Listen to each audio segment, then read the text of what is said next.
Doctor, está silenciado.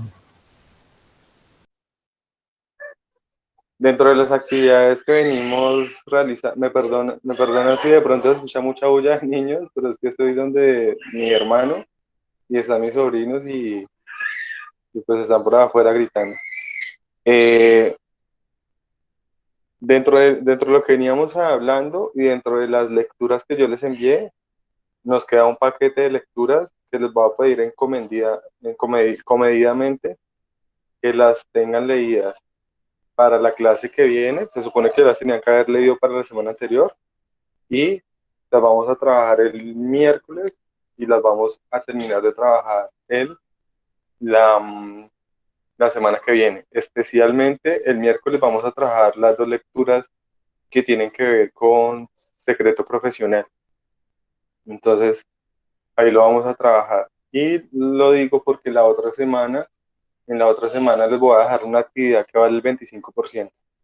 Entonces ya es una actividad a través de Google Forms, unos casos, y pues ya tiene que mucho pues, ver con todo lo que hemos hablado hasta el momento. Entonces, listo. Ya habíamos entrado, ya entramos de lleno a la ley 1123 del 2007, ya hemos estado hablando de todo lo que tiene que ver con el código de ética del abogado o el código disciplinario del abogado, como lo quieran llamar. De alguna forma en la clase pasada hablamos como de los principios, vimos que eran los principios más de índole procesal que propiamente de índole sustancial y pues miramos unos puntos claves que de pronto sirven en la defensa de este tipo de proceso. Ahora, hoy vamos a ver prácticamente cuatro aspectos relacionados también con la ley que deben de tenerse en cuenta y a partir de la clase del miércoles ya nos vamos a centrar puntualmente en los deberes y derechos que son prácticamente las faltas de los abogados. Entonces ahí vamos a mirar puntualmente falta por falta, por eso ya vamos a ver lo de el secreto profesional. Entonces, antes de arrancar, el código de ética nos habla de unas situaciones en las que puede haber exclusión de la responsabilidad. La palabra exclusión es una palabra que de pronto lo confunde a uno, porque cuando uno escucha exclusión, uno pensaría que es como excluirlo a uno de la profesión, pero acá no, acá lo que habla es como de exoneración. Eximente, como un eximente de Sí, responsabilidad. exactamente, es de exoneración. Lo aclaro porque también hay una sanción, que la vamos a mencionar hoy, que es la sanción de exclusión de la profesión. Entonces uno se suele confundir ahí. Pero el código cuando habla de exclusión de la responsabilidad, lo que habla es que yo me salvo de la responsabilidad, me exonero, tengo un eximente de responsabilidad. Entonces, me disculpan porque voy a darle como un orden distinto a la explicación. De pronto la exclusión debería hablarla al final, pero de una vez la voy a mencionar. Entonces voy a mencionar las causales de exclusión o de eximentes de responsabilidad en ética. Voy a hablar de cuáles son los tipos de sanciones, de cómo se gradúan las sanciones y voy a hablar de cuándo uno está inhabilitado o es inhábil para ejercer la profesión de abogado en ese evento. Entonces, eso, y ya después entramos a todo el paquete de cuáles son los deberes y derechos del abogado, que ahí prácticamente es hablar cuáles son las faltas. Pues al hablar de los deberes, no cumplir con los deberes son las fallas, realmente las faltas son las que se sancionan. Y, y finalmente vamos a ver todo el tema del proceso, pues es un tema ya más mecánico. Entonces, las causales de exclusión de responsabilidad guardan armonía con las causales de exclusión de casi todas las responsabilidades y están incluidas en el artículo 22 de la ley. Entonces, la ley que nos señala al respecto. Primero, hay eximente de responsabilidad cuando se actúa bajo circunstancias de fuerza mayor o caso fortuito. Y acuérdense en que la fuerza mayor o el caso fortuito no es de fácil configuración. Entonces, para que se dé, digamos, una eximente de responsabilidad, digamos, revelo el secreto que tenía que guardar bajo mi secreto profesional, pues debe ser una situación de fuerza mayor. Por ejemplo, que me secuestren a mí y me hagan contar o me colocan un arma en la cabeza y tengo que revelar un secreto que está dentro de lo que es el secreto profesional. ahí en ese sentido, esto podríamos hablar de que de pronto puede darse una fuerza mayor un caso fortuito. Otro ejemplo, que yo no fui a una audiencia, y porque no fui a esa audiencia, no apelé una decisión, la decisión quedó en firme, no tuve la oportunidad de ir a la segunda instancia y afecté los intereses de mi cliente. ¿Pero por qué no fui a la audiencia? Pues porque me dio coronavirus y por el coronavirus estoy hospitalizado, y cuando uno lo hospitalizan de coronavirus, lo entran a la UCI, lo duermen y se vuelve a salir o vivo o muerto. Y durante ese tiempo ni sus familiares lo pueden ver. Entonces es una situación de fuerza mayor, y lo digo porque puede pasar. Hoy en día tenemos audiencias virtuales, se siguen haciendo las audiencias de manera virtual, y digamos, si yo no asisto a una audiencia de instrucción y juzgamiento en un proceso civil, pues prácticamente abandoné el proceso en la parte más, en una de las partes más importantes del proceso. O de pronto, ¿qué tal que yo me haya notificado hoy de un proceso, me dé coronavirus, me pasa eso, y se precluye la etapa o vence el término para contestar demanda, no contesto demanda, afecto los intereses de mi cliente, y mi cliente pues coloca una queja, me investigan y yo digo, hay una causal de exclusión de responsabilidad, caso fortuito fuerza mayor en ese evento. Pero vean que esto es muy discutido en la práctica. Hay casos donde hay abogados que han llegado a sancionar y no le aceptan este tipo de eximente de responsabilidad. Y es, por ejemplo, les pongo un ejemplo muy sencillo. Y les voy a poner dos ejemplos que me pasaron a mí, que ojalá a ustedes nunca les pase. Cuando uno deja todo para el último, entonces digamos, usted tiene un plazo para contestar demanda de 20 días hábiles, ¿cierto? Y usted el último día hábil va para el Palacio de Justicia con la contestación de demanda y lo estrella. Y usted va faltando una hora para que cierren el palacio. Entonces se le vence hoy, lunes, a las 6 de la tarde, el término para contestar la demanda. Va en camino hacia el Palacio de Justicia y a la altura acá, no sé, de la 60 con Quinta, sufre un estrecho. Y pues la contestación nunca llega y no hay contestación. Entonces usted dice, no, es que hay una situación de caso fortuito fuerza mayor. Hombre, tuvo 19 días y dejó para el último día la contestación, tome su sanción. No la aceptan, el caso fortuito o la fuerza mayor. Entonces vean que en esos eventos hay que tener mucho cuidado, porque tampoco esto se vuelve un comodín para no exonerarse de responsabilidad en todos los eventos. O por ejemplo, los abogados sí tenemos a cuesta, sobre todo los abogados que litigan o que dan asesorías y consultorías, pues tienen a cuesta los términos o cumplir con la promesa de valor, y es el tiempo que se comprometieron para dar solución a algo. Entonces, en ese sentido, es muy diferente que a mí el caso fortuito de la fuerza mayor me afecte al principio. Les pongo otro ejemplo que me pasó a mí. Se me decían unos alegatos de conclusión en el sistema anterior, cuando era el sistema escrito, y fui el último día que se me vencían, 5 de la tarde llegué a radicarlos, porque el palacio acá lo cierran a las 6, y a las 5 de la tarde estaba cerrado porque iban a fumigar el Palacio de Justicia. Entonces, ¿qué pasó? Pues no pude presentar los alegatos en ese sentido. Si mi cliente llega a poner una queja, bien pueden estar poniendo una sanción por eso. Afortunadamente, el no haber colocado los alegatos no afectó el proceso, pero es una situación que yo no puedo decir propiamente que es fuerza mayor o caso fortuito. Además, porque había un letrero desde una semana antes afuera del palacio que decía que ese día cerraban a las 5 de la tarde por fumigación. O sea que no era un hecho imprevisible ni irresistible. Entonces es una situación que hay que tener muy en cuenta. Ahora, por ejemplo, con la virtualidad. Con la virtualidad, por lo menos en Ibagué, los horarios cambiaron. Ahora son de 8 a 12 y de 1 a 5. Y si usted no presenta el memorial en esos horarios, le queda para el día hábil siguiente. ¿Qué me pasó a mí? Envié una documentación faltando 10 minutos para las 5, y después me puse a revisar y me di cuenta que me faltó anexar un documento. Reenvié el correo a las 5:05 y ya me lo tuvieron por extemporáneo. Entonces yo no puedo decir es que hay una situación de fuerza mayor, de caso fortuito o algo.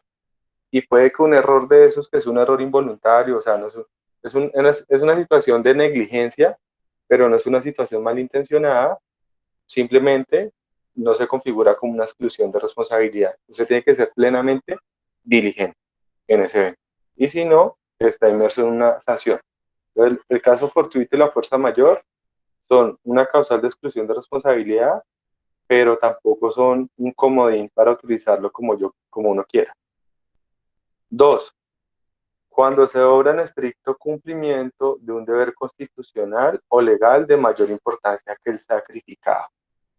Entonces ahí viene la discusión. Y es, por ejemplo,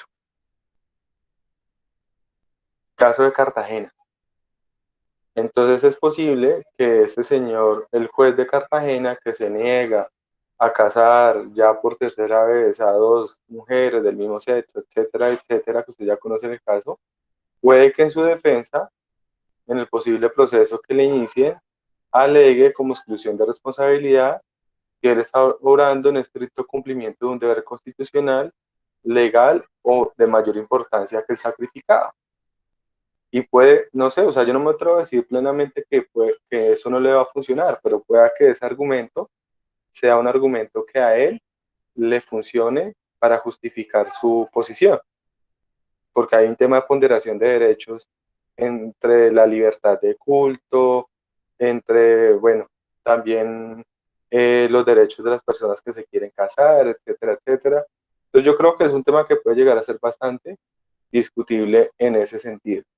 O, por ejemplo, cuando usted hace uso de la excepción de inconstitucionalidad, que los jueces es casi nulo que la utilicen, les da mucho temor o es una situación muy compleja para que ellos decidan utilizarla y pues vayan en contra de una norma.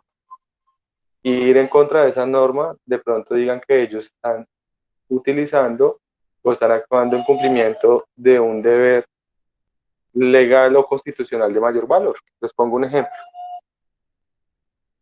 La lesión enorme. La lesión enorme en Colombia es objetiva. Entonces, la lesión enorme en Colombia aplica cuando uno compra un bien inmueble por más del doble o cuando lo vende por menos de la mitad. Eso es la lesión enorme en Colombia. Simplemente es una operación matemática. Y aplica, por ejemplo, solamente para bienes inmuebles. ¿Quién quita que aquí mañana un juez decida aplicar la lesión enorme por fuera de esos parámetros numéricos? Entonces les pongo un ejemplo. Digamos que si Jordan compra una casa, perdón, si Jordan vende una casa que vale 1.000 millones en 490 millones, hay lesión enorme. Pero si la vende en 510 millones, no hay lesión enorme. Y pues uno dice, venga, o sea, es como un parámetro matemático que es un poco odioso y se queda corto. ¿Qué tal que aquí a mañana un juez, basado en los principios de equidad, de buena fe, diga, para mí aquí hay lesión enorme? Y le inician un proceso, etcétera, etcétera. ¿Por qué? Porque no aplicó la norma de forma objetiva como está en el Código Civil. O que aplique la lesión enorme para la venta de un bien mueble, porque el Código Civil solo trae esa figura para los bienes inmuebles. Entonces le pueden iniciar un proceso y él podría alegar como exclusión de responsabilidad el numeral 2 del artículo 22 diciendo que está obrando en estricto cumplimiento de los principios generales del derecho que están incluso por encima de la ley. Lo que pasa es que es una figura muy osada. Yo sé que a los jueces les da temor a hacer eso y es muy difícil que lo hagan y tienen toda razón, pero podría ser una situación para tomar un tipo de estas decisiones en ese evento. Entonces estoy tratando o sea, de poner ejemplos para que ustedes vean la situación en ese caso concreto, en ese evento. Tercero, cuando se obre en legítimo ejercicio de un derecho o una actividad lícita.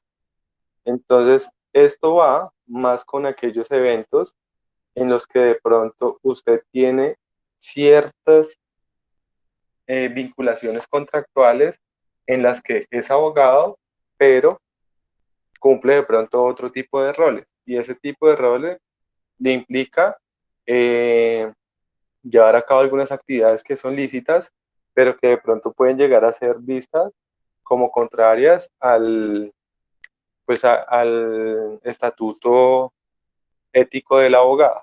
Entonces, en ese evento puede ser una situación en la que usted puede justificar también que no hay responsabilidad o que se le debe excluir de la responsabilidad en esos eventos.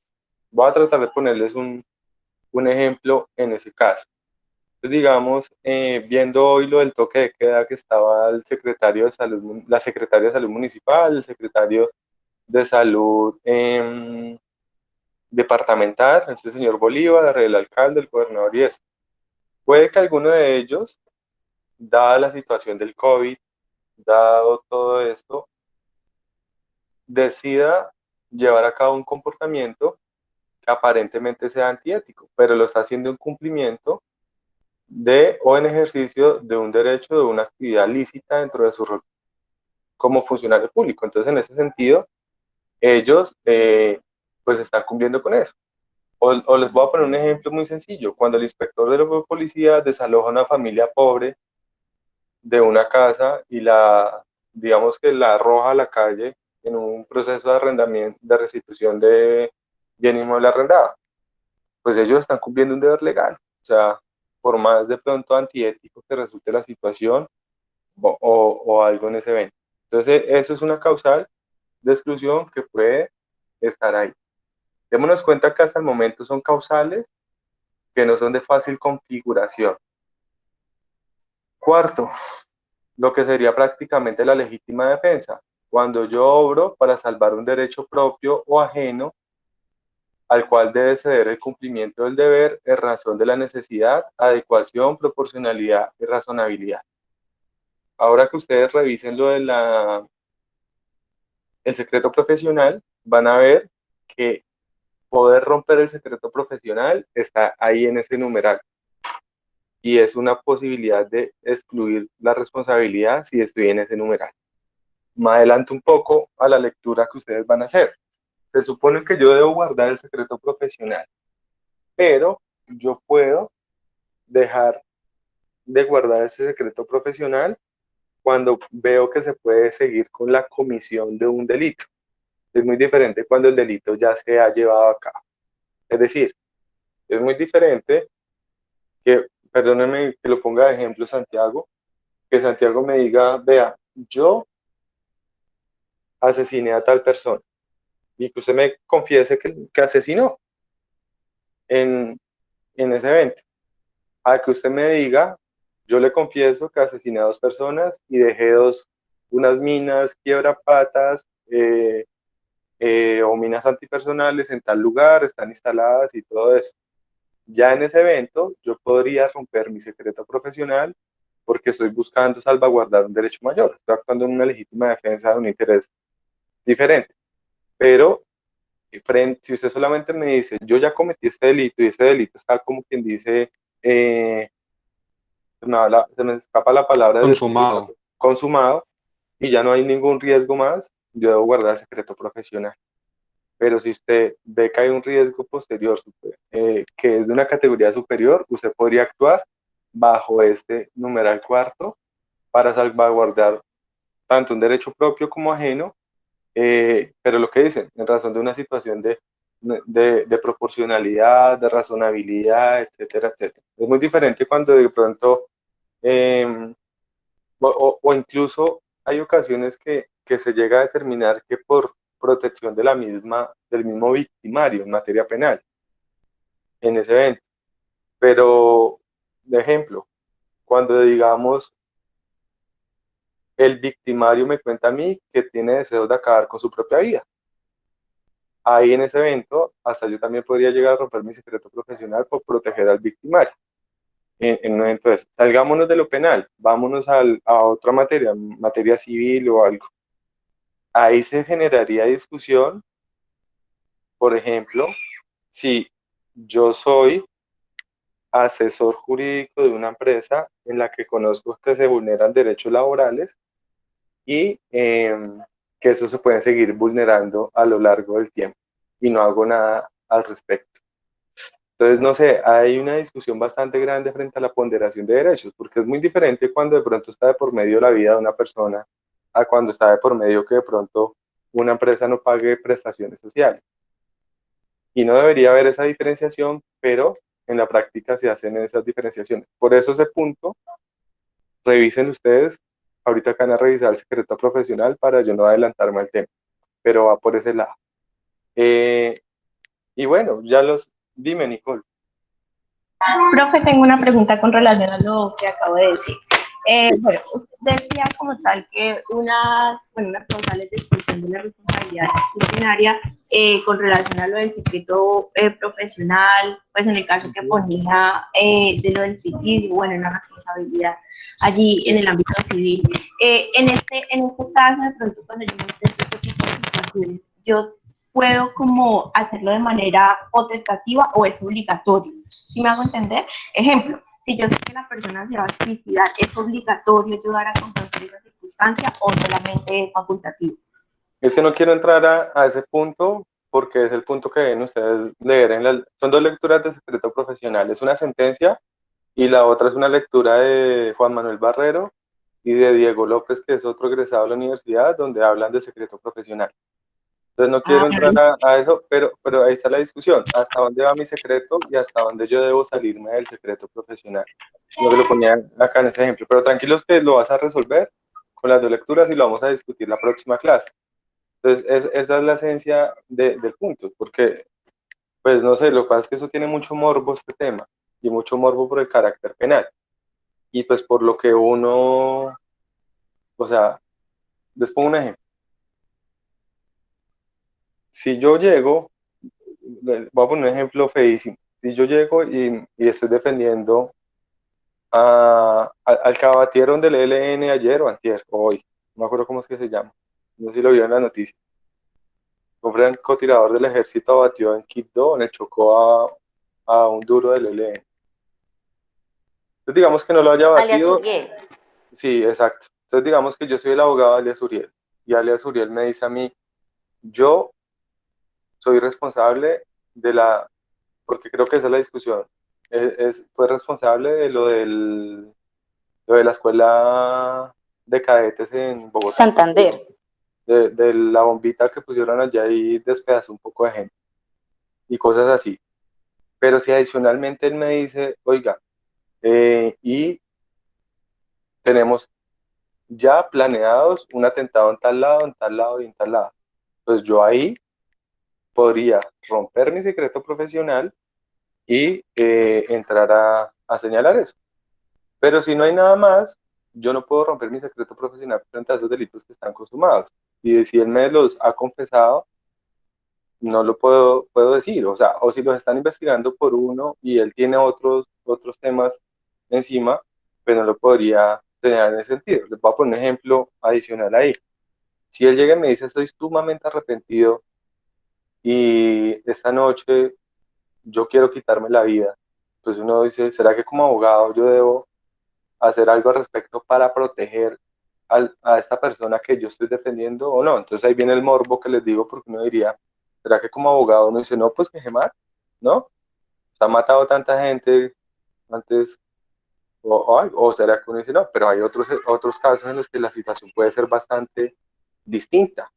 Entonces que de pronto la situación que tiene la persona pueda quejarla hasta tal punto que puede llevarla a una decisión que la afecte desde muchas esferas. Entonces ese punto es un punto que puede mirar ahí, pero que ronda en torno al secreto profesional.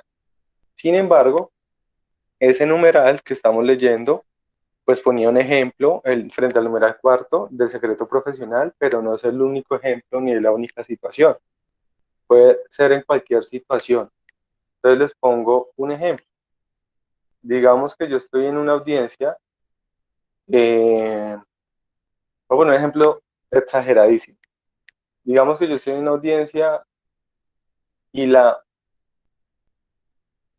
perdóname que me remita nuevamente a lo penal, pero es que en lo penal es como saben esas situaciones dramáticas. Entonces yo soy la fiscalía y yo soy el fiscal. Y una vez acaba la audiencia y yo argumento todo, condenan a la persona que está acusada y un familiar de la persona que está acusada se me abalanza a mí a agredirme. Y pues yo qué hago cuando me van a agredir, pues yo me defiendo, ¿no? y pues proporcional a la fuerza me defiendo. Entonces digamos que esa persona se me abalanza con un cuchillo y yo cojo y lo agredo físicamente pues para no dejarme agredir con el cuchillo. Es una conducta que puede ser castigada éticamente, sí, pero en estos eventos estoy eximido de responsabilidad porque actué en legítima defensa, que es el numeral cuarto prácticamente. Es muy diferente que yo coja y trate mal a una persona o la agreda físicamente de buenas a primeras. Pero si en este caso lo que estoy es defendiéndome, ¿qué puede pasar? Les voy a poner un ejemplo, que afortunadamente no llegó hasta ese punto, pero pudo haber llegado. Yo alguna vez, yo en mi ejercicio profesional he defendido mucho a médicos en casos de responsabilidad médica. Y pues muchos casos de esos es porque se murió algún paciente. Entonces imagínense en ustedes una audiencia donde está el médico, que es mi poderdante, es mi defendido en un proceso civil, no estoy refiriéndome a un proceso penal. Estoy yo como abogado de él, está la contraparte, que son los demandantes, que es toda una familia de una persona que murió en un hospital y pues que tiene un sentimiento de, o sea, de dolor y un sentimiento fuerte y de venganza frente a ese médico, porque pues para ellos el médico fue el que dejó morir a su familiar. Entonces salimos de la audiencia, se genera una cierta amenazas, se abalanzan frente a nosotros y también se abalanzan frente a mí, indicando pues de que yo estaba defendiendo a un asesino, etcétera, etcétera. Afortunadamente había otras personas que intervienen, se paran el tema, pero pues si llegan a agredirme a mí y dentro de la agresca yo me defiendo y genero una lesión a la otra persona, de aquí a mañana a mí me inician un proceso ético por eso, yo podría decir que me amparo en el numeral cuarto en ese evento. Pero ojo, si se configura la situación, es muy diferente que yo de buena primera salga y trate mal al otro y lo agreda, o ahí aplican todas las reglas también de la legítima defensa, que la fuerza debe ser proporcional a la fuerza. Ya me viene, perdónenme el ejemplo odioso, una viejita de 80 años y me mete una cachetada y yo saco y le pego 3 patadas, pues ahí hay un tema que se sale de la legítima defensa. ¿Bien? Muy diferente si se da una situación en la cual sí se logra encuadrar la situación en ese evento. Doctor, Cuénteme, Eric. sí, sería proporcional entonces si, por ejemplo, alguien me amenaza con un arma blanca, un cuchillo, y yo le saco una pistola y le disparo en la pierna. No, eso no es, pues eso depende. Lo que pasa es que ahí sí ya me meto en un ámbito Depende. penal. ¿Qué es eso? No, ojo, ojo, porque una cosa, o sea, una cosa, son cosas diferentes. A Sí. mí se me hace que puede haber proporcionalidad. Lo que pasa es que es un tema ya muy penalista, pero y yo no soy tan penalista, o no soy penalista, mejor dicho. Pero ojo, si usted me saca un arma y se me abalanza a mí, es un arma blanca, y yo tengo un arma de fuego y le disparo, a mí se me hace que hay proporcionalidad porque es la única forma de detenerlo en ese evento. Ujú. Ah, ajá. Pero es muy diferente si usted se me abalanza, es más, incluso si usted me coge, me lanza al suelo, me coge a puños, yo estoy, mejor dicho, que se me abalanzan 3, 4 personas encima, me están dando patadas, patadas, yo saco un arma y les disparo, yo creo que puede haber proporcionalidad. Pero es muy diferente cuando yo ya lo someto a usted, usted no tiene absolutamente nada y yo le disparo. Entonces, Bueno, sí. y lo que pasa es que es un tema bastante discutible porque especialmente cuando hay una gresca o cuando hay una pelea, la pelea puede tener unos desniveles de proporcionalidad y una pelea puede iniciar proporcional y puede terminar desproporcional. Ejemplo claro, el caso de los policías de Bogotá, de ese señor a que le pusieron el taser. Si yo soy muy agreste con ellos, pues me pueden coger entre dos, ponerme el taser y someterme porque me tienen que dominar. Y eso no es desproporcional. Pero si yo ya me venzo y digo, ya no más, como quien dice, me doy por vencido y me siguen agrediendo, se rompe la proporcionalidad. Entonces esos eventos van ahí bastante discutidos en ese evento. Pero ahí nos salimos ya completamente del tema. Era para poner unos ejemplos en ese sentido. Pongamos, tratemos de poner un ejemplo que no tenga que ver con situaciones de agresiones y eso, sino digamos ya con situaciones en torno a, ¿cómo se llama? A discusiones de carácter jurídico. en ese evento. Entonces, digamos, puede que hay algo que se llama el activismo judicial, hay algo que se llama también el litigio de causa, y es cuando yo utilizo el derecho para defender unas causas de interés general o de interés público. Y puede que por defender esas causas de interés general o interés público, yo pueda ir en contra aparentemente de un deber de carácter ético de esta ley. Les voy a poner un ejemplo muy claro reciente. Perdón, Yo, doctor, qué pena, me perdí. ¿De qué numeral está hablando? estamos en el ¿Todavía mismo, el estamos cuarto? en el cuarto, sino que les voy a tratar de poner un ejemplo Ah, en el que no es legítima defensa por una pelea, sino situaciones en las que yo defiendo un interés propio o un interés general a través de argumentos jurídicos. Entonces, por ejemplo, les decía lo que se llama el litigio de causa.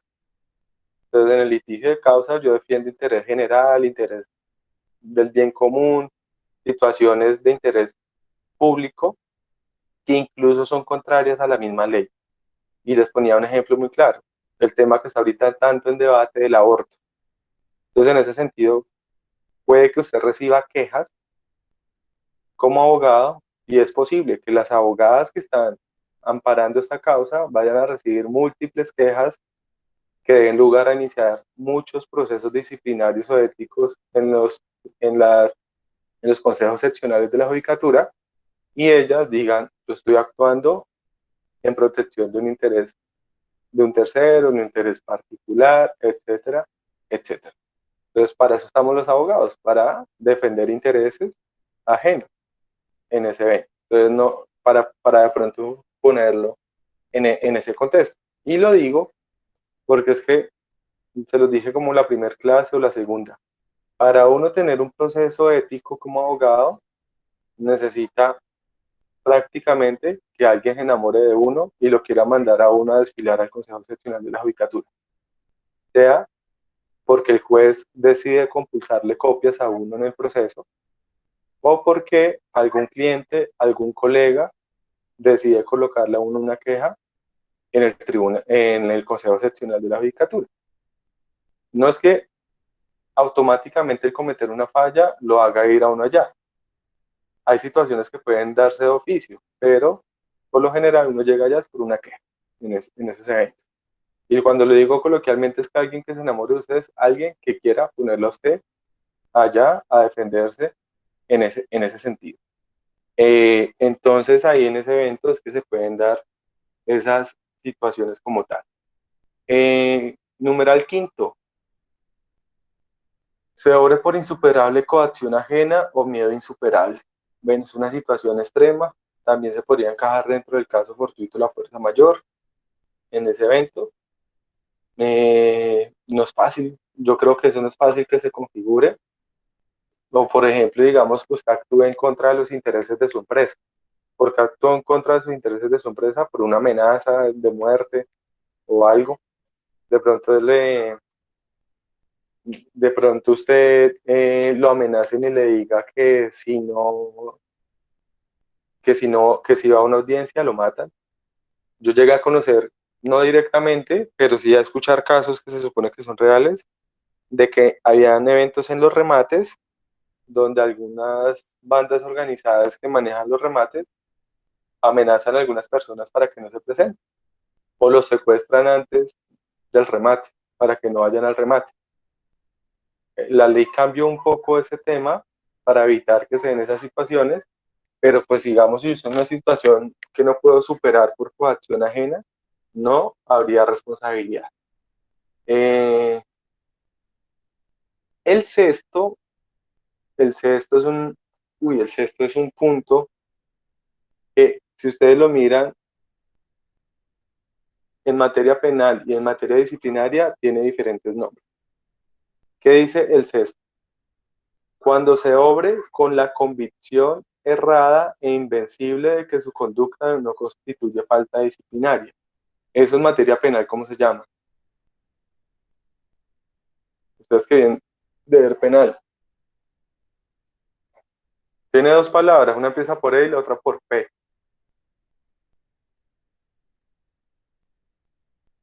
¿No recuerdan? En materia penal eso se llama error de prohibición. No sé si lo recuerdan así. El error de prohibición.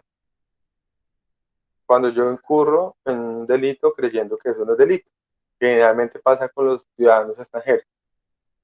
Y en materia penal lo suelen llamar ignorancia supina, en materia disciplinaria, del Código eh, Único Disciplinario.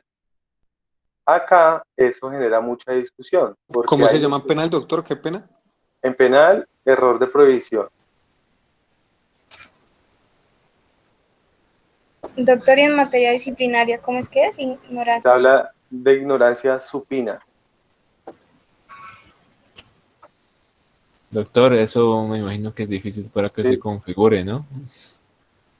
¿Qué es lo que pasa? Se ha tratado de ponerle como un freno al tema, porque si no todos tratan de escudarse en eso. Entonces eso es, bueno, ustedes son muy jóvenes, la mayoría. De pronto acá Jordan sí es un poquito más contemporáneo a mí, eh, pero por lo menos eso no es como la chilindrina que se hace la loca ahí en el chavo y como que yo no sabía y disculpe, no. Entonces acá es como yo llegar a decirle, o sea, partamos de la base que la ignorancia de la ley no sirve de excusa. Entonces yo llegara ya a decir a un proceso ético disciplinario que me excluyan de responsabilidad porque yo no sabía que eso era falta disciplinaria, pues es que yo tengo que conocer qué es falta disciplinaria o qué no lo es. Y les pongo un ejemplo muy sencillo. El caso, creo que ya lo hemos mencionado, de cuando yo presento un poder sin tener el paz y salvo del abogado anterior. Eso es compulsada de copias fija al Consejo Seccional de la Judicatura. Entonces, en ese sentido, digamos que en ese punto es cuando la ley determina que hay que manejar, digamos que un equilibrio en ese sentido, porque si no esto sería la herramienta clara para todo el mundo indicar qué es y qué no es una falta disciplinaria. Lo vamos a ver mucho más adelante, porque es que cuando yo digo que obro con la convicción errada e invencible de que mi conducta no es una falta disciplinaria, pues tiene que hablarse de un error invencible. ¿Qué es un error invencible? Que yo no pude haber salido del error. Y yo no haber podido salir del error es cuando yo como abogado no sabía de esa situación. Pueden haber casos, ojo, pero casos muy, muy esporádicos, donde de pronto por ignorancia de alguna posición reciente jurisprudencial o algo, y yo afecte los intereses de un cliente, de pronto puede haber una situación de esta. Pero de resto, no. De resto, se entendería que usted debe conocer qué es y qué no es una falta disciplinaria en ese evento. Entonces, digamos que yo decir, es que yo no sabía que quedarme con la plata de mi cliente era una falta. Entonces yo actué con la convicción errada e invencible de que lo que yo estaba haciendo estaba bien. Pues no, o sea, manda y sí, huevón, que traiga ese argumento a un estrado judicial a querer justificar su actuación diciendo que no sabía que eso era una falta en ese evento. Pero es muy diferente aquel caso donde de pronto usted es un abogado que está manejando un caso donde hay diferentes posiciones jurisprudenciales y de pronto se no alega una posición muy reciente que adopta la Corte. De pronto usted se actuó con ignorancia de eso y de pronto ahí no está ignorando propiamente la falta disciplinaria, pero por no saber de ese tema completamente pudo incurrir en una falta. Entonces puede haber una situación que llega a justificar su actuar. Pero de resto, esta causal tampoco se puede volver un comodín, como lo decía hace un rato, para que los abogados traten de no responder nunca en ese evento. 7, que se actúe en situación de inimputabilidad. ¿Ustedes recuerdan que es un inimputable o no?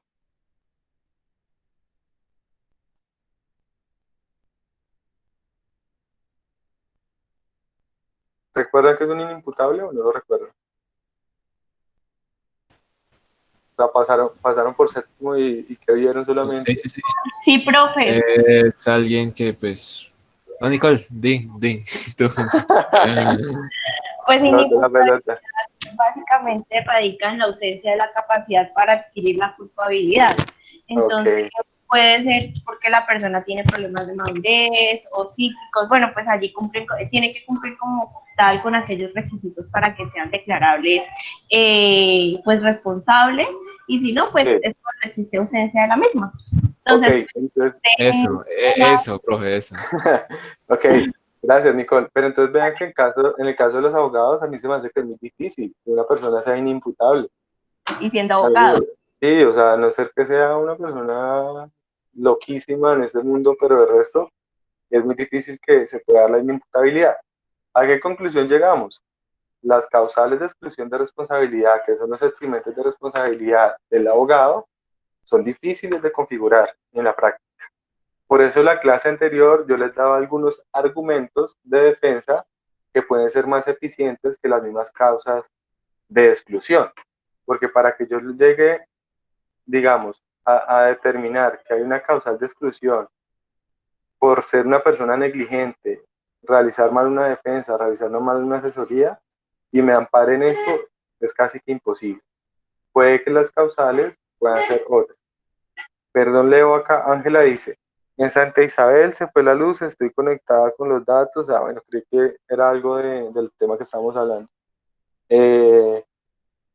No hay problema, el que tiene problemas de conexión o algo, yo cargo la clase, ve la clase y el quiz está abierto hasta mañana al mediodía, como siempre. Entonces, en conclusión, tenemos esos eximentes de responsabilidad que en realidad son los mismos eximentes de responsabilidad de toda responsabilidad. Ahí lo que están es repetido, pero ahí están.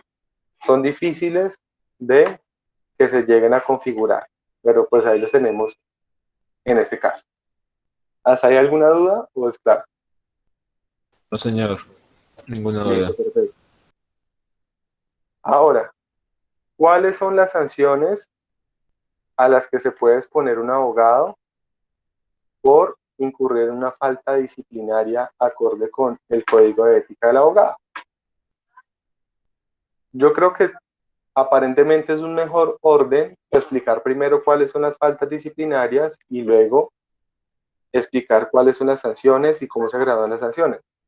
Pero me parece que si miramos primero esto, cuando miremos las faltas, las vamos a ir ubicando en qué tipo de sanción y en su gravedad. Entonces, por eso les voy a dar este orden al revés, para que ustedes lo manejen de esa manera. Entonces, las sanciones a las que se expone un abogado son prácticamente las que están reguladas también en el código desde el artículo 40 y siguientes en ese evento. Y esas sanciones pueden ser prácticamente de 4 clases. Uno puede llegar a ser una censura, que coloquialmente lo podríamos decir es como un jalón de orejas. La censura es como un jalón de orejas, como un llamado de atención. Puede haber una suspensión, es decir, que usted no pueda ejercer la profesión durante cierto tiempo. Y puede llegar a haber una exclusión de la profesión, es decir, que perdió esos 5 años, esos 6 años si tiene una especialización, esos 8 años si también hizo una maestría, y así sucesivamente. Excluido de la profesión, chao. Más adelante en otra clase vamos a ver muchos ejemplos donde vemos que llegar a la sanción de exclusión es posible. Por ejemplo, en el caso de los NULE, al abogado de los NULE, que pues los asesoró en toda esta situación en la que pues se robaron uno que otro peso en Bogotá, le aplicaron la sanción más estricta, le aplicaron la multa más alta y le aplicaron la sanción de exclusión de la profesión. O sea, chao el mundo de los abogados.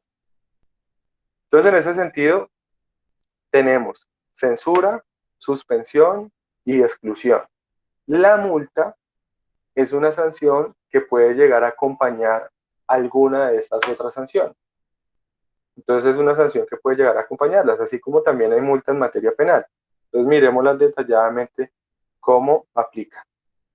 Entonces, artículo 40 que nos dice, el abogado que incurre en cualquiera de las faltas reseñadas en el código puede ser sancionado con censura, con multa, con suspensión o exclusión del ejercicio de la profesión, los cuales se gradúan de la siguiente forma, ahorita lo vamos a mencionar. Censura. ¿Qué significa una censura? Consiste en la reprobación pública que se hace al infractor por la falta cometida. ¿Qué quiere decir eso? Jalón de oreja. Decirle, Nicole, eso está mal hecho porque hizo eso, tan. Pero ojo, con un poquito lo voy a decir coloquialmente, con una pequeña boleteada que le hacen a uno. ¿Por qué? Pues porque es que a uno tiene unos antecedentes disciplinarios como abogado y en esos antecedentes disciplinarios le va a salir que usted tuvo una sanción de censura, o sea, un jalón de orejas por una falta disciplinaria. Y pues eso puede que laboralmente lo afecte. Si usted aquí a mañana lo van a contratar en alguna empresa como abogado, puede que el hecho de tener ese antecedente no le permita acceder a ese tipo de trabajo. Y es que en ese sentido, les voy a explicar acá, perdón, les dejo de compartir acá un momento, otra cosa, y les muestro cómo funciona ese tema. Ustedes en materia de abogados pueden mirar si el abogado tiene o no tiene sanciones disciplinarias. Ya les va a salir de qué tipo. Entonces ustedes ingresan a la página de la rama judicial. Ahí les está apareciendo sí, ¿cierto? Entonces ustedes entran a la página de la rama judicial, entran, creo que es acá, donde dice abogados, perdón.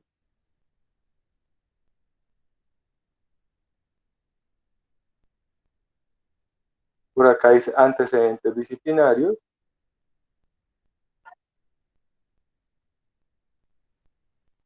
Y ahí les va a aparecer. Entonces les va a aparecer si usted es funcionario judicial o si usted es abogado o si tiene una licencia temporal. Y la cédula voy a poner como ejemplo yo. Les voy a buscar. Ahorita falta que salga con una sanción y no lo sepa. Entonces acá sale. Dice. Consejo Seccional Superior de la Judicatura, antecedentes disciplinarios. No sé si se alcanza a ver bien. O lo agrando un poco. Perdón. Ahí sale. Certifica. Que revisado los archivos, Joan Camilo Castellanos identificado con cédula y tarjeta tal, no acredita, no, perdón, ese certificado no acredita la calidad de abogado, me estaba asustando, que no aparece sanción disciplinaria alguna contra él. Entonces, en ese sentido, yo ya me doy cuenta si tengo o no tengo una sanción disciplinaria, dado a los 26 días del mes de octubre. Si usted llega a tener un llamado de atención, como una censura, pues acá le va a aparecer que tiene una censura. Y posiblemente, cuando se lo van a contratar en algún lado, se siempre le exigen como abogado ¿cómo se llama? Certificado. Entonces, si usted presenta ese certificado y tiene esa sanción, por más que sea una censura, que es algo leve, pues lo más posible es que no le vayan a dar trabajo. Entonces, eso es un tema de, no digamos que es una muerte laboral, pero sí es un punto que puede afectar laboralmente bastante. Es la sanción más leve, pero igual es una sanción. ¿Qué puede haber con ese tipo de sanción? Que si usted tiene una sanción de censura, puede que más adelante, cuando tenga otro proceso ético disciplinario, ya la sanción no sea de censura, sino que sea una sanción mayor, por un tema de antecedentes. Entonces eso también afecta ahí. Multa. Dice, la multa es una sanción de carácter pecuniario que no puede ser inferior a un salario ni superior a 100 salarios mínimos mensuales legales vigentes. O sea que mi multa puede ser entre casi 900.000 pesos, que está el salario mínimo, hasta casi 90 millones de pesos, dependiendo de la gravedad de la falta. Y es a favor del Consejo Superior de la Judicatura en ese evento. Esta sanción, acá hay un punto muy importante, se impone de manera autónoma o concurrente con la de suspensión y exclusión. Es decir, que a mí me pueden solamente multar o me pueden multar y suspender o excluir de la profesión. Si me aplican la censura, que fue la que mencionamos ahorita, no hay multa. Es decir, la censura no puede ir acompañada de la multa. Por eso es como la más leve en ese sentido. ¿Hasta ahí hay alguna duda? ¿Estamos claros? ¿Estamos claros? Cierto. Listo. Suspensión. La suspensión, como lo dice la norma, es la prohibición para ejercer la profesión por el término que puede ir entre 2 meses hasta 3 años. Suspendido para ejercer la profesión. Pero la suspensión puede ser más grande, es decir, de 6 meses a 5 años, cuando los hechos que la originan tienen lugar en actuaciones judiciales del abogado que se desempeñe o se haya desempeñado como apoderado o contraparte de una entidad pública. ¿Qué quiere decir eso? Que cuando yo afecto los intereses de la nación por una conducta antiética, la sanción de suspensión puede llegar a ser mucho mayor en ese evento. Entonces, en ese caso, es algo de tener en cuenta. ¿Qué quiere decir eso? Ahí viene de la mano, por lo menos, la charla de Nilson Pinilla que ustedes tuvieron la oportunidad de ver hace una semana. Puede que tengan en ese sentido una mayor carga o una mayor sancionabilidad a los funcionarios públicos que los abogados particulares. Aunque un abogado particular también podría estar en ese tipo de sanción. De 2 a 3 años, de 2 meses a 3 años o de 6 meses a 5 años, si yo soy un abogado en una actuación judicial, siendo apoderado o contraparte de la entidad pública, afecto los intereses de la nación. Es decir, que si usted, digamos, es abogado del Federico Lleras y por negligencia incurre en una sanción ética y afecta a Federico Lleras, si lo suspenden, la sanción mínima va a ser de 6 meses, ya no va a ser de 2 meses. Para ponerles un ejemplo sencillo. Y la exclusión, como les decía, es la cancelación de la tarjeta provisional y la prohibición para ejercer la profesión. Chao, perdimos todo el tiempo. Entonces vean que son 4 sanciones que realmente pueden llegar a ser bastante drásticas, a las que nos podemos exponer como abogados. Y vamos a ver más adelante cuando les muestre estadísticas de esto, que esto no es mentira. Abogados sancionan a diario, eso es como el COVID. Parece que el porcentaje es poquito, pero muertos hay y enfermos hay. Y lo mismo, parece que el porcentaje de abogados sancionados es poco, pero es un porcentaje representativo en ese evento. Entonces, en ese sentido, puede que yo me exponga, perdónenme las niñas que pongo un ejemplo de pronto, no, pues no masculino, es machista lo que estoy diciendo porque el fútbol no es masculino, el fútbol masculino y femenino. Pero puede ser una tarjeta roja la que me coloquen a mí. ¿Qué quiere decir una tarjeta roja? Exclusión. Puede ser una tarjeta azul, eso es más de pronto de micro. El micro ya casi no se juega, pero de pronto es que yo, porque soy más viejito, jugaba mucho micro. ¿Pero qué quiere decir la tarjeta azul en el micro? ¿Alguien sabe? Cambio automático. ¿Pero qué puede pasar después? Pues que no puede volver a entrar, ¿no? O sea, lo cambian y ya. No, porque entonces, ¿qué diferencia hay con la tarjeta roja, Sebastián?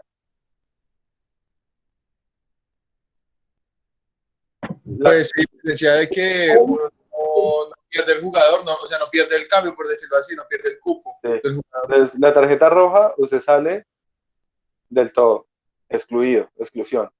La tarjeta azul es, usted sale, pero puede volver a entrar al partido. Entonces es un cambio obligatorio, pero puede volver a entrar. Entonces, en ese sentido, es como si fuera la suspensión, y digamos que la tarjeta amarilla es más como si fuera una censura privada, en ese caso. O sea, es una advertencia. Y ya la multa, pues que puede ir acompañando tanto la suspensión como la exclusión. Pero reitero, eso es un tema serio. Ojalá ninguno de los que estamos acá, yo todavía no he tenido que ir a danzar y a desfilar por el Consejo Seccional, pero ojalá ninguno lo hagamos, porque además de ser algo harto, puede que uno se incurra en una falla ética y pues pueda exponerse a un tipo de estas sanciones en ese evento. Entonces ahí se da la situación. ¿Cómo se establece la sanción? O sea, ¿cómo el consejo llega a establecer si yo lo suspendo, lo excluyo, o le jalo las orejas, o lo multo? ¿Bajo qué parámetros lo llega a hacer?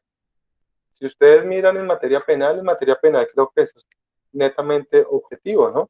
En materia penal, para que establezcan qué tipo de pena le aplican, pues el delito, cada delito tiene una pena específica. Y dentro de cada pena, dependiendo de unos parámetros objetivos, se mueven dentro de los cuartos de la pena. En cambio, acá puedo estarme equivocando con lo que va a decir, pero hay mucha subjetividad en la aplicación de la sanción. Por eso vamos a ver casos, incluso ya vimos uno de ejemplo clases pasadas, donde por tratar de prevaricadores a un despacho, a uno le aplicaban una sanción mayor que a otro. Entonces, en ese sentido, se entra a establecer cómo puedo yo tasar la sanción o cómo se establece la sanción. Entonces, acá la misma norma me establece los criterios de graduación de las sanciones. ¿Cuáles son esos criterios? Son los criterios muy sencillos. Primero, o sea, son muy sencillos, pero son muy abstractos. El primer criterio es, bueno, el artículo 13 dice que la imposición de cualquier sanción deberá responder a principios de razonabilidad, necesidad y proporcionalidad.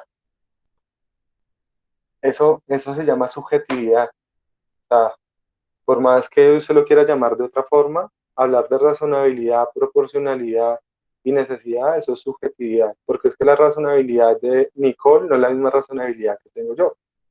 Eso es como cuando uno castiga a un niño, para una mamá de pronto es más razonable meterle una palmada, para el otro es más razonable meterle un pellizco, para el otro es más razonable sentarlo en una silla y hablarle al oído, explicarle que las cosas están mal. Entonces el criterio de razonabilidad es un criterio muy propio de cada juzgador, razón por la cual hay mucho componente subjetivo en la tasación de este tipo de sanciones. ¿Y cuáles son los criterios que establece la ley? Entonces vamos al artículo 45 y artículo 46 y 47. Y ahí son muy claros. Hay unos criterios generales, hay unos de atenuación y hay otros de agravación en ese punto. Entonces, ustedes ya saben que un criterio de atenuación, ¿qué quiere decir? Pues de que la sanción sea menor. Uno de agravación, pues que la conducta o sea mayor. Si quieren, eso está en la norma, y si quieren, pues poner más cuidado o anotar los ejemplos, pero eso está tal cual la norma. Entonces, ¿qué nos dice el artículo 45? Los criterios para graduar la sanción son los siguientes. Primer criterio, o sea, aplicando lo del 13, razonabilidad, necesidad, proporcionalidad. Yo debo mirar la trascendencia social de la conducta. Entonces, ¿qué tanta trascendencia social puede llegar a tener esa conducta para así mismo aplicar la sanción? Entonces, les pongo un ejemplo muy sencillo. Un abogado recién egresado que por desconocimiento y por ganas de ingresar al mundo laboral toma un poder y sin paz y salvo apresuradamente lo ingresa en un despacho y pues le inician un proceso ético porque eso es una falla ética no haber presentado el paz y salvo del abogado anterior. Eso puede que no tenga ninguna trascendencia social, o sea, puede que no tenga ningún inconveniente. Pero si yo soy el abogado de los nules, que les ayuda a robarse millones y millones de pesos en las obras de Bogotá, pues eso tiene una trascendencia total en la sociedad. Entonces, la razonabilidad es diferente. Y no es que acá estemos mirando lo mismo, pero es muy similar. No es lo mismo el que se roba una gallina al que se roba 14 millones de dólares o más en una hora. ¿Sí? Entonces, ese criterio de proporcionalidad está ahí. Que creo que ese criterio de proporcionalidad no está tan marcado en el derecho penal y me va a equivocarme en ese evento. Entonces, por ejemplo, ahí en esos aspectos tiene tiene un impacto, es un criterio general para determinar el tipo de sanción. 2, la modalidad de la conducta. Cuando se habla de la modalidad de la conducta, ¿a qué se refiere? Si es dolosa o es culposa. No es lo mismo que yo actúe con dolo que yo actúe con culpa. Pero vea que acá no se maneja algo exacto. Acá simplemente le dan como criterios al juzgador, pero hay mucho subjetividad. Pero pues no es lo mismo que yo conscientemente y queriéndome también apropiar de un dinero, perdóneme que utilice tanto el ejemplo, asesora a los nules para robarnos un poco de plata, pues ahí hay dolo. A que usted vuelva al mismo ejemplo ahorita, por negligencia y descuido, o sea, por un actuar culposo, incurra en una falla por no poner lo que les decía hace un rato, por contestar extemporáneamente una demanda. ¿Por qué? Porque mandó el correo de la contestación y lo mandó sin el anexo, sin el adjunto. O sea, hoy en día puede pasar eso con la virtualidad. Entonces, no es lo mismo que yo. Les voy a poner un ejemplo sencillo. Me contratan para defender a alguien. ¿Cuál era la defensa? Contestar la demanda y colocar una excepción en un renglón que se llama prescripción. Punto. Ya con eso ganábamos el proceso. Mando el correo diciendo adjunto contestación de la demanda y no se me va la contestación y me queda extemporánea la demanda. O por ejemplo, como puede pasar, conozco gente que le ha pasado, usted se va todo contento a contestar la demanda directamente al juzgado y cuando se da cuenta no llevó el documento que tenía que erradicar y lo dejó todo para el último. Pues eso no es una conducta dolosa, es una conducta culposa. Diferente, pues en el caso que les estaba mencionando hace un momento, o cuando usted hace un fraude como el que le están tratando de investigar al abogado de Uribe del tema de los testigos. Si se demuestra, pues ahí habría dolo.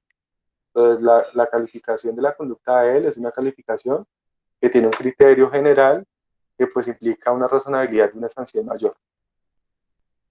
3, el perjuicio causado. ¿Qué puede pasar? Hay actuares que impliquen un comportamiento en contra de la ética del abogado, pero que no causan ningún perjuicio. Entonces puede que sean sancionados, pero que sean sancionados con una sanción bastante plana. Y hay otros que sí. Si yo cobro una indemnización que era para mi cliente y me quedo con esa plata y no se la doy a mi cliente, pues el perjuicio es claro. Pero si, por ejemplo, la sanción es porque, lo vamos a ver la próxima clase, porque yo soy un abogado que realizo publicidad laudatoria. La publicidad laudatoria es una publicidad halagándome a mí mismo, que está prohibida. Entonces, pues en eso yo no le causo perjuicio a nadie. O sea, voy en contra de lo que dice el código de ética, pero realmente no le estoy causando ningún perjuicio a nadie en ese evento.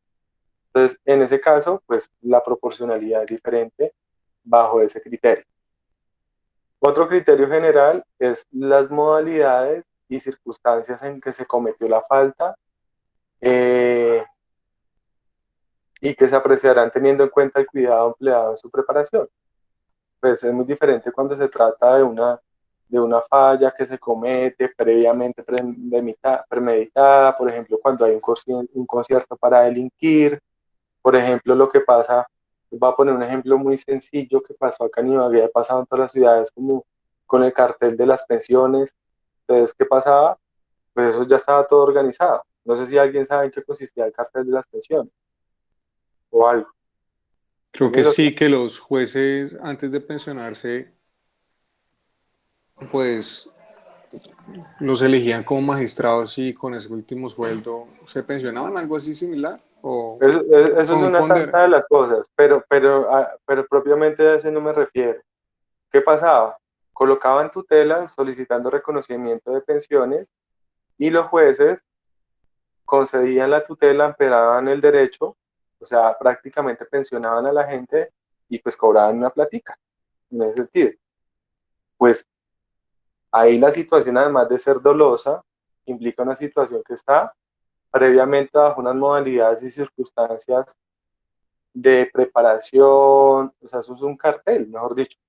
Eso es como, les pongo, pues infortunadamente esas cosas pasan en Colombia.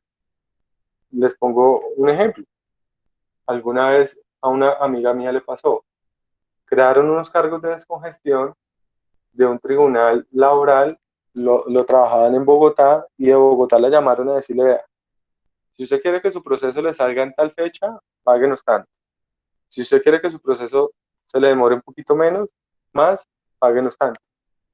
Y si no nos paga nada, posiblemente van a pasar muchos años y su proceso no salga. O sea, que tiene que esperarse mucho tiempo. Y si usted acepta pagar, o sea, tienen todo tan organizado que pues es una situación, una conducta que merece un reproche mucho mayor. Y infortunadamente ahí están metidos los abogados. Les pongo otro ejemplo. Yo trabajé en un juzgado, en el, mi primer empleo en la rama judicial fue ser oficial mayor en un juzgado civil de circuito. Mi jefe era una persona que fue profesora ahí, profesor de la universidad, que es el doctor Marco Román Guío, el autor del libro de Títulos Valores, que de pronto ustedes trabajaron en Títulos Valores, y el secretario del juzgado con un escribiente del juzgado alteraban los repartos. Entonces las demandas entran por reparto, eso aleatoriamente entra a cualquier juzgado y ellos alteraban esas cosas. Pues es una situación que está premeditada, que está manejada, que tiene un reproche mucho mayor en ese evento. Entonces esas situaciones pues generan un criterio general que bajo la razonabilidad del juzgador pues puede implicar una sanción mucho mayor. Y por último, los motivos determinantes del comportamiento, que eso es muy criticado en la práctica, porque pues no sé, o sea, eso es como la excusa del por qué lo hice. Entonces puede que una persona puede determinar que el motivo del comportamiento sea justificado como pueda que no. Les voy a poner un ejemplo muy sencillo. Pandemia, todos están, hay muchas personas que están económicamente muy mal, en el derecho y en los abogados, los litigantes están ahorita en una época bastante dura por el tema de la pandemia, el cierre de los juzgados, y digamos que un abogado va y cobra un título. Cuando digo que cobra un título, es que el juzgado les entrega un título para cobrar en el Banco Agrario un dinero que es de su cliente, y él tiene la facultad de recibir. Entonces digamos que el abogado va, reclama eso y no le da la plata a su cliente. Y no le da plata a su cliente, ¿por qué? Pues porque económicamente está demasiado mal el abogado, tiene que pagar sus deudas, etcétera, etcétera, y utiliza esa plata con la finalidad de mucho más adelante pues reunir la plata y pagársela a su cliente. Entonces uno diría, ¿eso es una situación, un motivo aceptable o no? ¿Es un motivo que hace que en el criterio de graduar una sanción uno pueda decir que es aceptado o no? Entonces es un evento que también se discute en la práctica. Yo no me atrevería a decir si eso es aceptable o no es aceptable, pero pues es bastante discutible, a no ser que sea una situación muy distinta. Pero los motivos que llevan a determinado comportamiento pueden ser tenidos o no tenidos en cuenta al momento de graduar la sanción, como criterio general. Y ahora vienen, pues, los que o me hacen, me atenúan la sanción, me la hacen más pequeña, o los que me la hacen mucho más grave. Y el primero, que es difícil que se dé, pues porque casi nadie reconoce sus faltas, y es la confesión antes de que le formulen cargos al abogado. Y dice acá, en este caso la sanción no puede ser la de exclusión, siempre y cuando carezca de antecedentes disciplinarios. Entonces eso es una estrategia de defensa, así como cuando en materia penal a usted le dicen confiese, declárese culpable y tenga una sanción menor. Entonces en ese sentido, ¿qué busca? Que de pronto yo confiese y al confesar no sea sancionado con la exclusión de la profesión, sino con una sanción mucho menor a esa, que puede ser suspensión o censura. No es aceptado si yo ya tengo una sanción disciplinaria previa, o sea, si soy reincidente en ese evento. Pero es una forma de atenuar la sanción en ese caso. Si yo veo que la sanción posiblemente va para suspensión, pues también podría confesar, aceptar, y puede que me me apliquen una censura. Es bastante arriesgado. ¿Por qué es bastante arriesgado? Porque estamos en un evento donde no es tan claro como el principio de oportunidad en materia penal o como otra situación donde usted sepa que aceptar en este momento me da una rebaja de tanto. En cambio acá no sabemos si eso inmediatamente me bota la censura o no me bota la censura. Y dos, haber procurado por iniciativa propia resarcir el daño o compensar el perjuicio causado. En este caso se sanciona con censura y no tiene sanciones disciplinarias. Entonces les voy a poner un ejemplo, que con es un ejemplo de eso. Digamos, a mí Nicole me da una letra de cambio para que inicie un proceso ejecutivo con esa letra de cambio. Entonces Nicole al darme esa letra de cambio, ¿yo qué hago? Pues yo guardo la letra de cambio y pierdo tiempo y dejo prescribir la letra. Entonces, por culpa mía, cuando inicio el proceso, la parte demandada o ejecutada me alega la prescripción. Y pues inmediatamente el juez me dice, sí señor, lo siento mucho, pero esa obligación ya está prescrita porque ya pasaron 3 años. Lo siento mucho. ¿Qué hace Nicole? Pues Nicole me coloca una queja ante el Consejo Seccional de la Judicatura diciendo ese abogado es un negligente, yo le di la letra un año antes de que prescribiera y él perdió el tiempo, habido y por haber, nunca inició la demanda y dejó prescribir la letra. ¿Qué sucede en ese evento?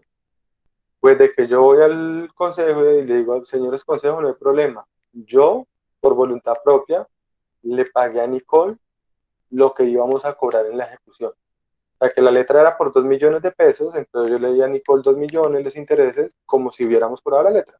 Resarcí el perjuicio. Entonces, en ese sentido, ¿qué me dicen? Pao, censura, no más. Me evito una sanción mayor en ese caso.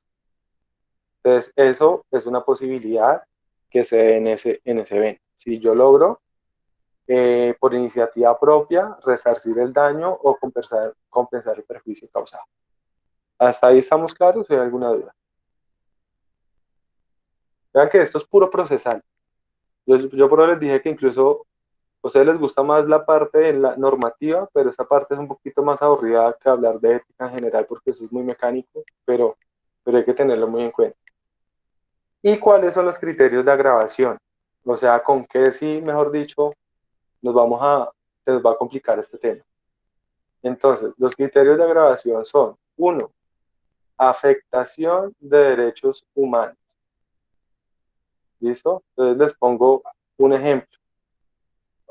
Todo eso que ha habido por lo menos con los temas de los desayunos escolares.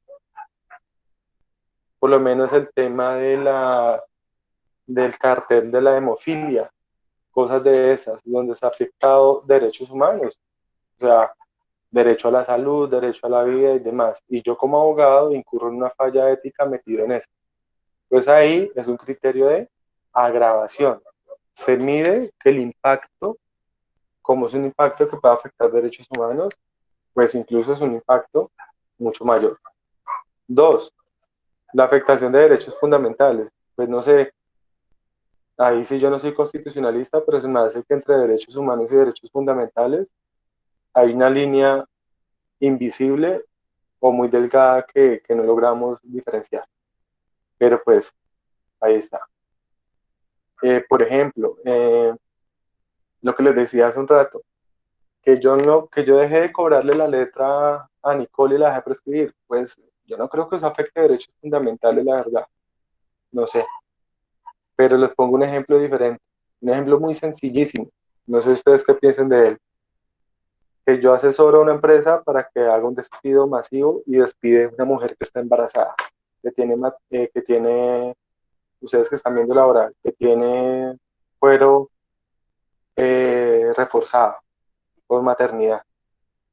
Ahí podría estar afectando un derecho fundamental o no, no sé. Y eso podría ser un criterio de agravación de la sanción. Puede que sí, como pueda que no. Entonces es un tema que puede llegar a darse en ese caso. 3, como los niños, atribuir la responsabilidad a un tercero. No aceptar que es mi responsabilidad y por el contrario, echarle la culpa a otro que no tiene responsabilidad. Que eso también puede pasar. Eso es un criterio de agravación de la sanción en ese evento. 4. Utilizar en provecho propio o de un tercero los dineros, bienes o documentos que haya recibido en virtud del encargo. Creo que eso es más que claro. O sea, abogado que se robe la plata, abogado que la sanción va a ser mucho más severa porque hay un criterio de agravación en ese sentido. Entonces, utilizar en provecho propio de un tercero los dineros, bienes, documentos, etcétera, etcétera. 5. Bueno, ahí también puede encajar como, por ejemplo, cuando usted tiene una cláusula de confidencialidad como abogado en una empresa, porque tiene información de las juntas directivas o algo y también revela esa información, que eso no es propiamente romper el secreto profesional. Otro ejemplo,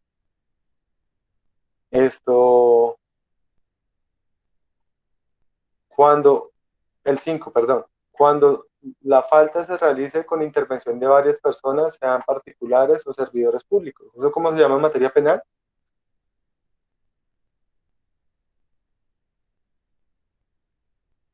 ¿Qué nombre tiene eso en materia penal? A lo que hace rato no vamos y en mucho tiempo no vamos a ir. ¿Concierto? A un concierto para delinquir, más o menos. ¿Listo? Ahí, ok. Entonces, o sea, cuando se trata de una falta, con toda una organización al respecto, como un concierto para delinquir. Un concierto para delinquir es eso, es una banda. No sé. Adriana se ríe, es verdad. Iban a hacer un concierto en carros ahí todo inventado y no lo hicieron y yo no creo que vamos a tener conciertos en mucho tiempo. 6. Haber sido sancionado disciplinariamente dentro de los 5 años, o sea, tener antecedentes disciplinarios. Y cuando vean que estás bien chévere, cuando usted se aprovecha de la ignorancia, inexperiencia y necesidad del afectado. Y eso lo hace mucho los abogados, pues que se aprovechan del desconocimiento de sus clientes. Entonces, se aprovechan de eso, mienten con el cliente y pues incurren en fallas disciplinarias. Y eso es un criterio de agravación.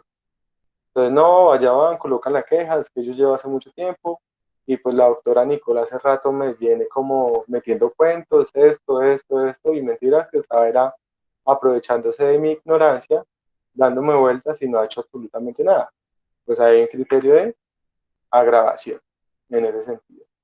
Entonces vean que eso es muy, muy claro, muy mecánico, y pues veamos finalmente cómo se motiva una sanción de este tipo. Entonces, ¿qué nos dice la norma? Dice, toda sentencia deberá contener una fundamentación completa y explícita de los motivos de forma cualitativa y cuantitativa.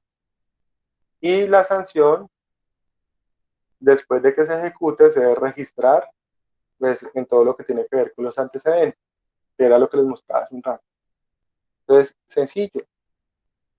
La graduación de la sanción o la tasación de la sanción, ¿cómo termina haciéndose?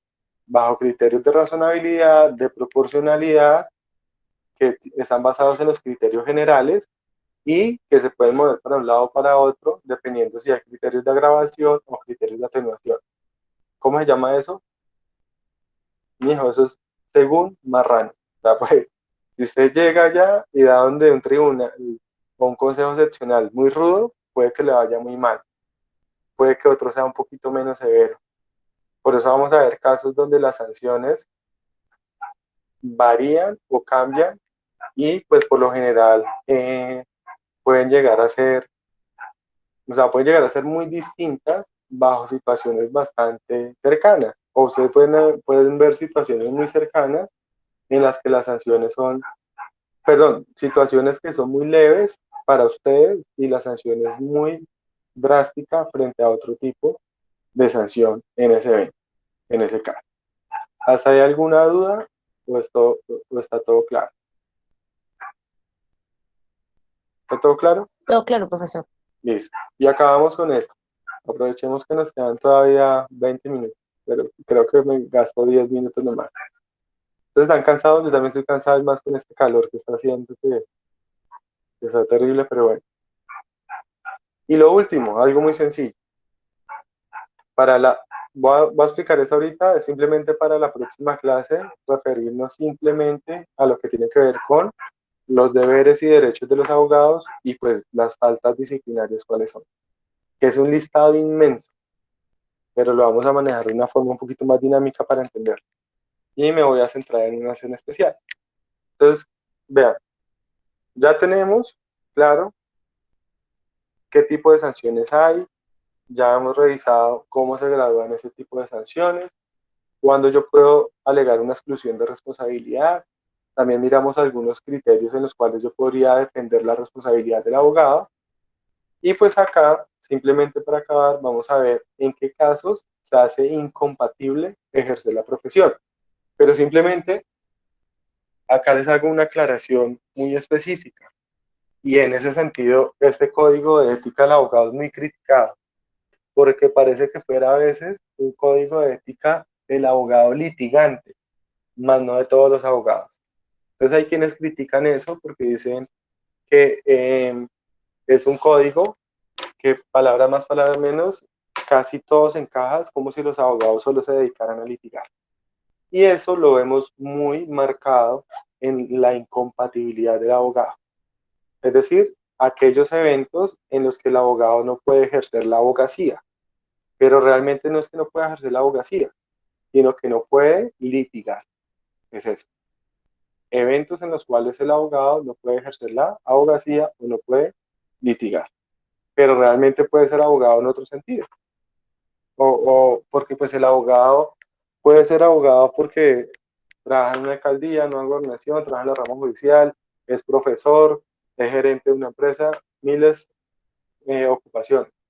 Pero realmente las incompatibilidades, acá se menciona norma en este caso, son incompatibilidades para ejercer la abogacía, o sea, para litigar en ese evento. Y nos las trae el artículo 29. Lo leemos rápidamente y ahí lo tenemos claro. Entonces, vean lo que nos dice acá. Primero, no pueden ejercer la abogacía aunque estén inscritos. Uno, los servidores públicos aún en uso de licencia, salvo cuando deban hacerlo en función de su cargo o cuando el respectivo contrato se los permita. Pero en ningún caso los abogados contratados o vinculados podrán litigar contra la nación, el departamento, el distrito, según la esfera administrativa a la que pertenezca la entidad o establecimiento al cual presten sus servicios, excepto en causa propia, y los abogados de pobres en las actuaciones que deben adelantar en ejercicio de sus funciones. ¿Qué quiere decir eso? Que si yo soy un funcionario público, yo no puedo litigar, a no ser que mi función como funcionario público sea esa. Entonces me explico. Si yo soy juez, no puedo litigar. Si yo soy funcionario público como ser el alcalde, pues no puedo litigar. Pero si yo soy nombrado abogado, no sé, de la oficina jurídica de la gobernación, o soy el abogado de el Federico Lleras y soy funcionario público, pero mi función es específicamente apoderar los procesos del Federico Lleras o de la gobernación, pues en ese caso sí puedo litigar. Lo que tengo incompatibilidad es para litigar en contra de la entidad que represento o en contra de los intereses de la nación, a no ser que yo actúe en nombre propio en ese evento. Entonces, en ese sentido, hay que manejar esa regla bastante clara. Si soy funcionario público, no puedo litigar. Si mi función implica litigar a favor de la entidad para la cual soy funcionario, lo puedo hacer. No puedo hacer es litigar esto que en contra de la misma nación o a no ser que lo haga en causa propia. Y hay un parágrafo que nos compete mucho a nosotros, o por lo menos a los que son profesores, y es que hay una excepción en el caso de los abogados que se desempeñan como profesores en las universidades públicas, y ellos sí pueden ejercer la profesión cuando el ejercicio no interfiera con sus funciones. Les pongo un ejemplo.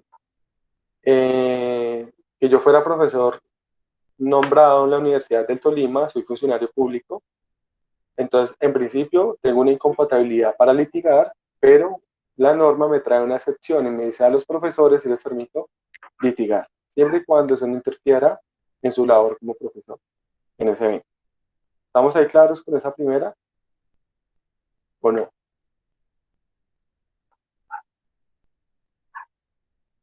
¿Sí? Listo. Entonces, 2, no puedo litigar si soy un militar, a no ser que esté dentro de las excepciones del Código Penal Militar, que es como si yo también tuviera como funciones el litigio. Pero digamos, si yo soy un abogado oficial del ejército, pues no puedo litigar, no puedo ejercer la abogacía en ese sentido. No quiere decir que no pueda trabajar como abogado, trabajaré como abogado dentro del ejército, pero no puedo salir a litigar. 3, tampoco pueden litigar las personas privadas de su libertad como consecuencia de una medida de aseguramiento o sentencia, excepto cuando lo hagan en causa propia. Entonces uno dirá, bueno, me fui para la cárcel. ¿Por qué? Por inasistencia alimentaria. Pero pues yo no estoy excluido ni suspendido de la profesión, pero sí tiene una incompatibilidad para ejercer el derecho. Entonces, incluso si lo que tiene es domiciliario, o sea, si simplemente tiene una medida de aseguramiento. 4,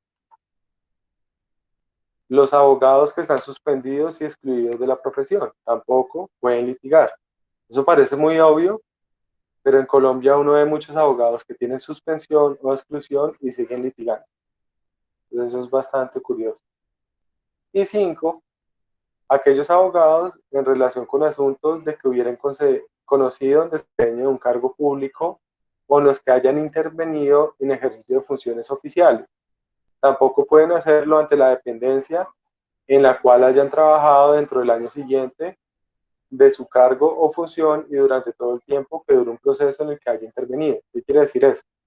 Que, por ejemplo, si yo trabajé y yo fui secretario de Educación y siendo secretario de Educación conocí una serie de problemas jurídicos y ahora que no soy secretario me voy a dedicar a demandar al municipio o a la gobernación por el defensa de algunos derechos de los profesores, ahí yo tengo una incompatibilidad, ya no para ejercer la profesión de forma total, sino para litigar en contra de esa institución o aprovechándome de esa información privilegiada que yo conocí. O si yo trabajé en una dependencia, no puedo litigar en contra de esta dependencia hasta un año después. Entonces son unas incompatibilidades que se presentan en ese caso. Y eso es muy frecuente porque muchas veces cuando usted entra a una entidad pública, pues le conoce todos los pecados a la entidad pública. Entonces la idea es que si usted sale de la entidad pública, no utilice esos pecados para irse en contra de la entidad pública. Entonces ahí se genera la incompatibilidad y por evitar un conflicto de interés. Entonces, en resumidas cuentas, lo que tenemos es, yo no puedo litigar uno o no puedo ejercer la profesión cuando conocí de algunos procesos, de algunos intereses de una entidad pública y pretendo hacerlo en contra de esos mismos intereses. 2, cuando ha sido sancionado con exclusión o suspensión de la profesión.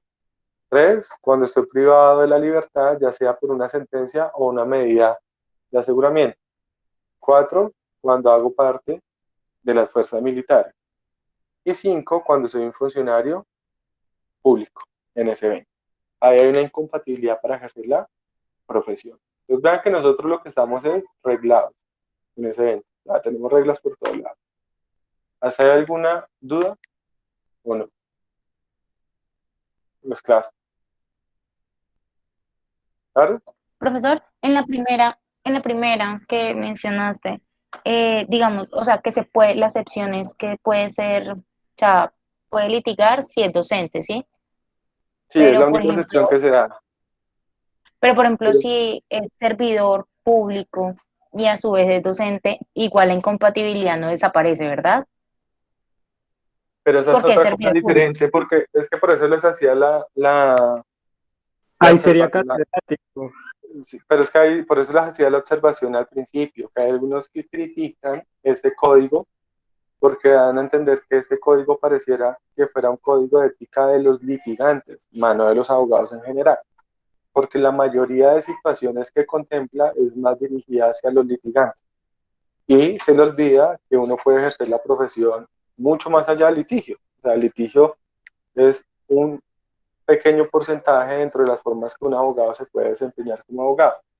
Entonces, en ese sentido, este tema de la incompatibilidad del ejercicio de la abogacía no es que yo no pueda actuar como abogado, sino que yo no puedo actuar como abogado litigante. En el ejemplo que dice Mónica, digamos que yo sea un magistrado y adicional a eso vaya a una universidad a dar clases, no se encaja en estos casos porque ir a dar clases no es ejercer la abogacía según lo que dice ahí el código. Es muy diferente que el magistrado pretenda aparecer como abogado en un proceso. Eso sí no lo puede hacer, hay una incompatibilidad. O que yo siendo profesor tengo el permiso para ejercer la profesión de abogado como litigante y poder llevar procesos. Esa es la situación en general.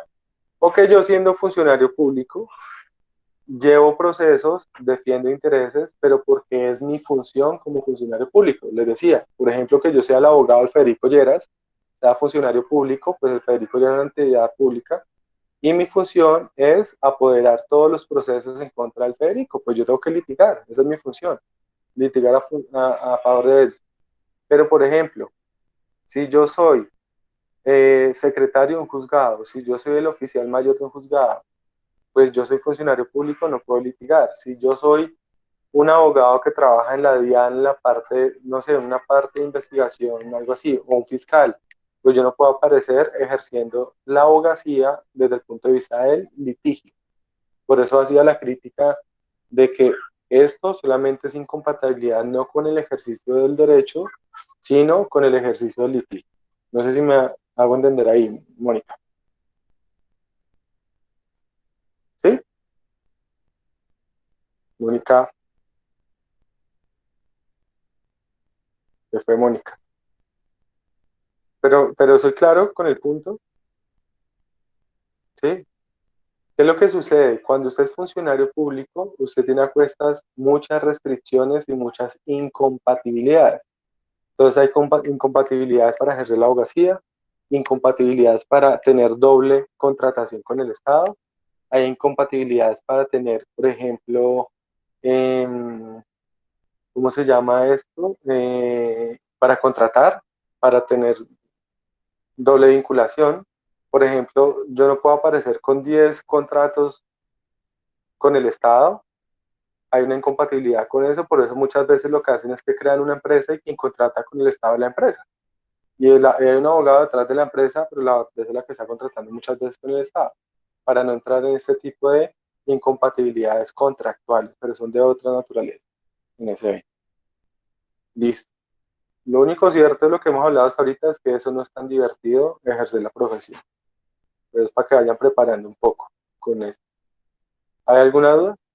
Sí, profe, yo tengo una pregunta, pero con relación a las notas. Dime. Bueno, son dos dudas. ¿Qué no les he enviado? Bueno, no nos ha enviado las dos notas de los talleres cuando fue festivo y cuando... No hubo clase, listo, perfecto. Listo, esa nos ha enviado. Pero pues además de eso tengo una duda, profe. Con relación a los... Sí. Se te pausó el sonido, Nicole. Nicole, sonido.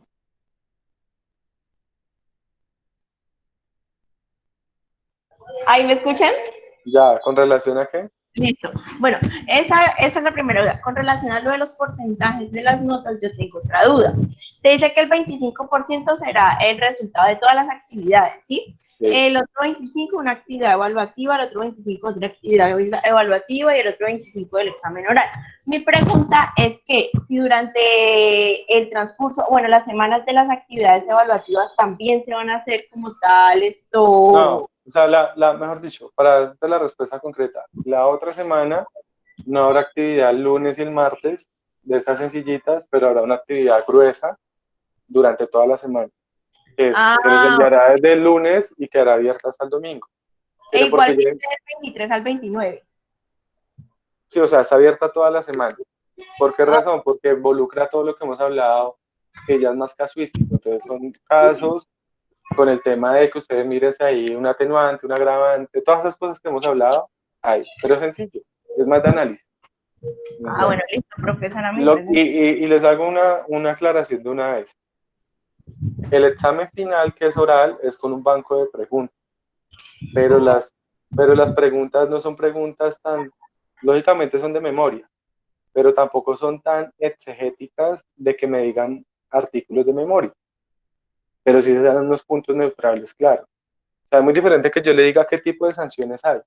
Usted me diga, pues puede haber censura, multa, exclusión y y suspensión. Eso, a que yo le diga, dígame en memoria todas las causales y criterios genéricos de atenuación y agravación. Eso no lo va a hacer, me parece que es muy salvaje. Y para eso está en la norma. Pero es unas preguntas mucho más generales. De pronto una pregunta será, explíqueme cuándo se puede romper el secreto profesional, explíqueme cuándo se rompe el decoro profesional, que eso lo vamos a ver el miércoles, en detalle. ¿Listo? Entonces ahí, tranquilo. Tranquilos que la norma está ahí. Lo que quiero que sepan es que eso existe y que podemos ser sancionados. Y pues vamos a mirar unos casos en específico. Tampoco vamos a mirar todas las faltas porque son como 60 faltas. Entonces ahí están en detalle. Entonces ustedes la pueden mirar ahí, pues lo vamos a ir manejando. ¿Listo? ¿Listo? Entonces, la misma de siempre. Ahorita les envío el tallercito, son 5, lo mismo de siempre, 5 y queda abierto hasta mañana al mediodía. ¿Listo? Y nos vemos el miércoles. Les encargo especialmente las 2 lecturas que tienen que ver con secreto profesional para el miércoles. Listo, profe. Bueno, Ya viene el Profesor. taller, profe, en un rato. ahorita por ahí unos 10, 15, 20 minutos. Déjeme, voy, hago chichi, me paro, me estiro y ya lo envío. ¿Listo? Listo, profe. Profesor, Vale. una pregunta, lo que pasa es que en el formulario anterior, el de la actividad del 21, llega la nota, pero no, pues a mí no me parece cuál me quedó mal, cuál de todas me quedó bien, y entonces no. Ok, dame ahorita miro porque de pronto puede ser que Profe. no le habilité la opción. Profe, tú Dime. arreglaste la